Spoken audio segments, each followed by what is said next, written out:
like from the other part, you know. One day they look, your statement looks like you know, issued from somewhere from Seoul. So my answer was that, look, whoever may be sitting in my seat here as a Secretary General, whether he's Mr. Kim, Mr. Smith, or will speak same way. That was my answer. Will speak same way, because I'm not speaking on behalf of any member states, but because there are certain resolutions of General Assembly or a Security Council or some other intergovernmental bodies like a Human Rights Council or whatever. These are not individual, you know, persons. This the body of membership, particularly when it comes to General Assembly and Security Council resolutions or decisions. Then Secretary General has a duty to implement, to help implement those resolutions. That is why my statements are based on the intergovernmental bodies' decisions or resolutions. I hope there should be no misunderstanding. I don't have any different thoughts or thinkings about the people of Iran or people of any other countries who may not like my statement. That's part of my duty. I hope you understand. Thank you very much. Thank you very much for asking this question. It was a very good diplomatic answer. Now we have the floor open to other questions. Professor Obedi.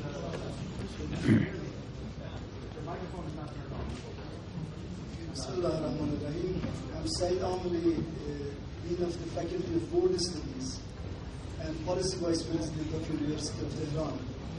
I would like to welcome you on behalf of the University of Tehran. I have one comment and one question. My comment is that the United Nations emerged after the Second World War. I think the main intention of the UN was to reduce the pain in the war, reduce the war in the war, reduce the conflicts between the nations, internally and externally. Unfortunately, at the end of the 20th century, we see that the people who died because of the war are 22 times more than the people who died in the 18th century, and 12 times more than the people who died in the 19th century.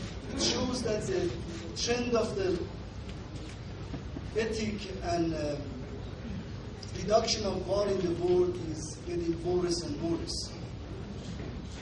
We really need to find solution. And I understand that it's not that easy. It's not that easy for United Nations to get rid of this situation.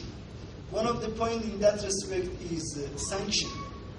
Sanction considered the state, but it affected the nation.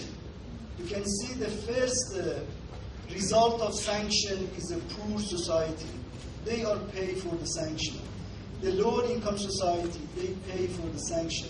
If it is happening because of human rights, it's completely anti-human rights issue. We really need, when United Nations would have some response why they cannot control sanction, whether the sanction is a human rights issue or not. Mm-hmm. Whether it's a policy. Dr. Omeli, I'm sorry I have to cut you. My last one. In the 21st century, we can use this mechanism or not. My question is that United Nations came after the Second World War, but you hope that it can resolve the world conflicts. Are you hopeful about that? Does it have the same rule for reduction of the global world conflicts or not? Thank you. Thank you. And let's have another question. Maybe 4 or 5 questions. You.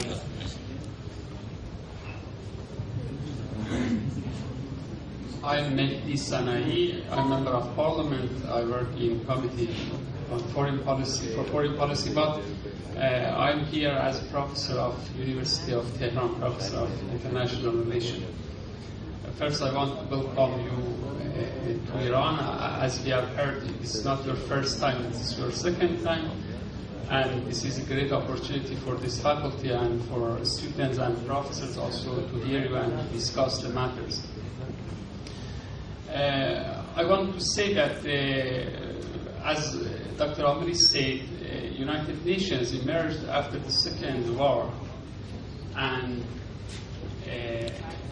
no, there is some common ideas in Eastern countries and also in China, in Russia, in Islamic world, that Islamic world and Eastern countries and also African countries are not fully represented in UN and in UN structure.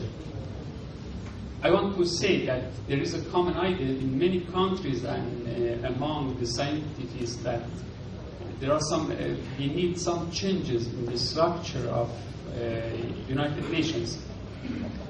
And you said about discrimination in different countries.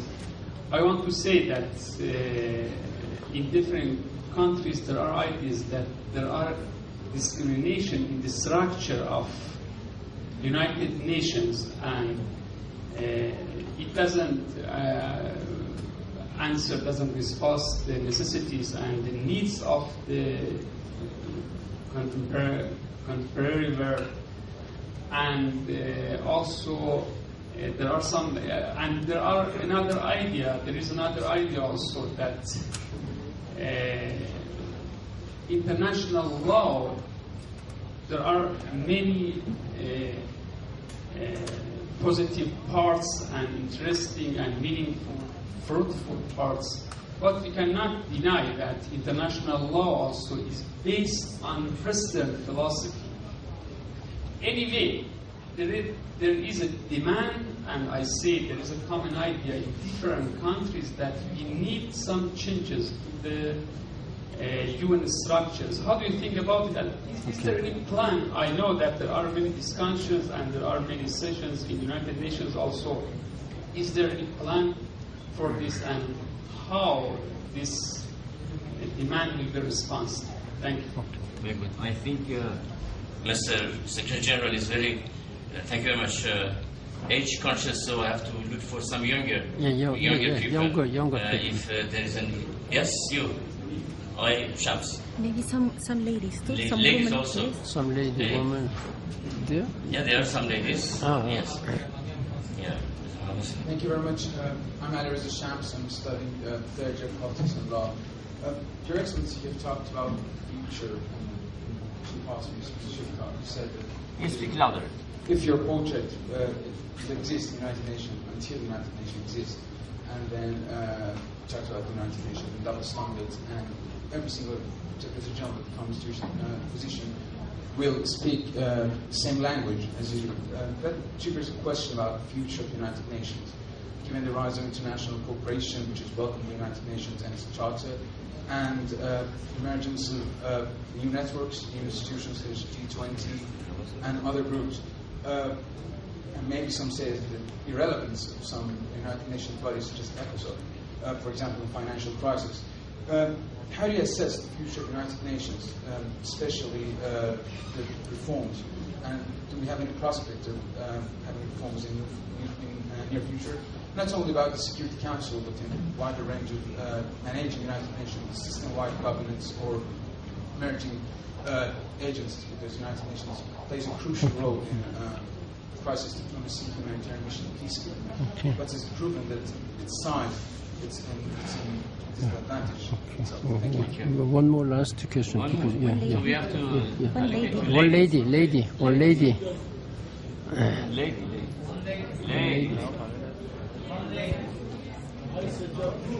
Here we have. Secretary General, yes.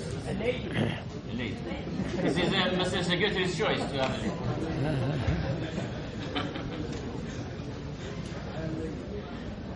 Who is lady? With a male accent. Excellency.